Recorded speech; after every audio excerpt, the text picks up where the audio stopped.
Greetings and hello.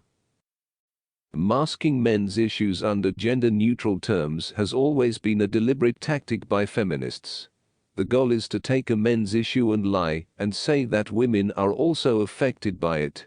It is deliberate gaslighting and lying on the part of feminists, as they will use whatever tactics necessary to disenfranchise men. Covering up serious men's issues under grey gender-neutral terms is one of those techniques. Anyone who does this and claims to be pro-male is contradicting themselves, as you cannot be pro-male without explicitly addressing the fact that these issues are men's issues only. Inserting language like, for example, people, person, or individual instead of man, male, or boy is how the technique is deployed. This is an entirely false frame because it is a deliberate lie on the part of the user. Feminists know that men suffer and are not ignorant about it, as they have expressed joy at how they cause men to suffer. So ignorance is not the issue here, but instead sadism toward men is. Men are attacked by society and their issues are ignored, thus using gender-neutral terms is one method feminists use to gaslight and attack men. This is employed where issues that men are the primary victims like murder, homelessness, violence, and general misandry is clear.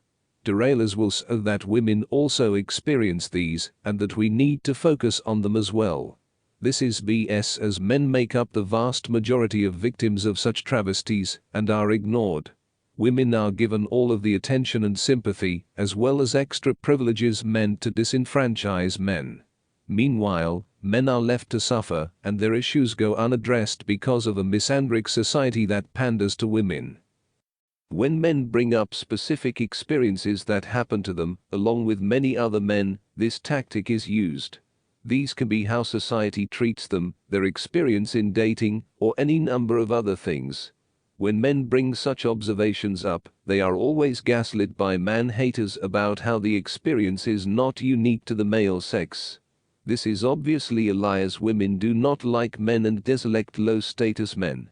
Men are lied to and told that they are the source of their problems, when it is actually women who are behind it.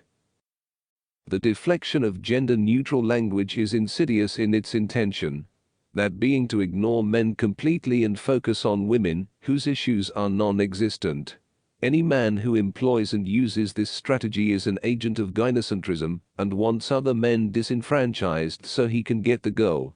Such men hate other men because they are gynocentric, as women require them to be. It is all keeping female privilege alive while making men suffer and throwing them under the bus. Women and gynocentric men use this technique to hijack male issues. By thwarting the attention off males, they want to see more attention being given to women. And no, this is not about accuracy, as men are much more likely to be victims of any issue than women. So such deliberate gaslighting is employed by man-haters who only want to see men's situation get worse. Every single person who uses this tactic is a gynocentrist because they are taking a men's issue, hijacking it, and giving women the attention, and leaving the men to be abused. Gynocentrists are ruthless in their successful attempts to abuse men. They will stop at nothing, even if it means more male suffering. That is their goal, as women have contempt for men, therefore male hostile men reflect this attitude. Such tactics are all a form of misandry and sadism toward men. That takes the form of lying about what is really happening through using gender-neutral language. One of the many effects of those who employ the gender-neutral language tactic is to make it seem like both men and women are equally affected by the issues. This is clearly not true, as shown in many statistics and real data. It is men who are abused by a society that hates them, while women are listened to and pampered, and their every demand is fulfilled. In other words, the false framing of gender-neutral language gives the illusion that gynocentrism is not real. This is through being dishonest about who the issues affect. Therefore it shifts the cause of the issues men are facing onto some obscure universal evil. Meanwhile, it is misandry which men are facing that is caused by gynocentric bias. Women are privileged, which means that men are discarded and sacrificed. People who deny gynocentrism are feminist enablers, and people who use gender-neutral terms to deflect men's issues fall into that category. To further extrapolate on the previous points, it is very clear that men are more disenfranchised than women. The evidence is everywhere. There are female-only homeless and domestic violence shelters, while there are no male-only ones. Adding to that, women are far more likely to receive housing assistance on the virtue of being female.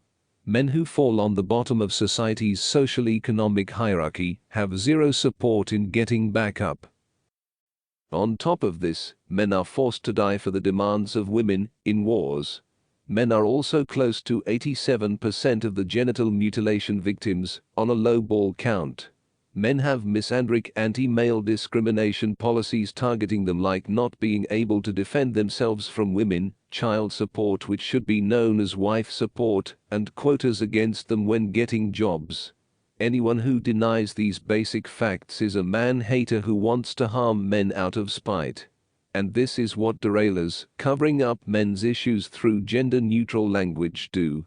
Feminism is a hate movement, therefore its goal is to attack men. It should come to no surprise that this would include employing deception tactics. Women want to keep their privilege, so they continue to perpetuate this gaslighting. Male disenfranchisement and abuse benefits them because the current society is made to cater to their whims. So even large distortions of the truth like this are normal for them. As for the men who employ the tactic, they are using the same operating system, gynocentrism, which gives women privilege.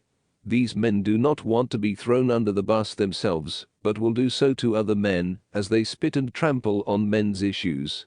They are a mix of self-loathers and narcissists who want to prove how misandric they are so that a woman will accept their bribe. Women want to maintain the status quo of using and abusing men. Therefore, they make sure that if a man wants to be with them, he follows that same template, becoming an attack dog for the female sex and trampling on innocent men. Men turn against each other because of their want to coddle and pander to the female sex. This results in the misandric societies that are seen worldwide. It all starts with a mother's gaslighting about how the boy is not good enough being himself. This instills self-loathing in the boy, and he tries to find ways to compensate. Because men have an urge to be with women, on top of this ingrained self-loathing, he tries extra hard to get a woman in his life, hoping that will redeem him of his hatred of himself, which was instilled by his mother and society. Because in his mind, he will finally be good enough for a woman to accept him. Of course, there is nothing wrong with the boy at the start. It's just sadistic and abusive behavior on the part of the mother, leaving the boy with lifelong trauma. If society really wanted to help children, it would crack down on mothers and other things that instill self-loathing in boys. But instead, boys are left with lifelong scars which most of the time transforms them into gynocentric panderers. Therefore, the cycle of misandry and male abuse, enabled by spiteful mothers, continues. If there is any vocabulary along the lines of, quote, people not men, or this is not unique to men, it is a sure sign of feminist derailment, meant to invade and hijack pro-male spaces to thwart honest discussions about men's issues. Such derailers need to be expelled on sight, as they do not have the interests of men in mind. They are against men, and have proven that by wanting to sabotage serious dialogue on men's issues.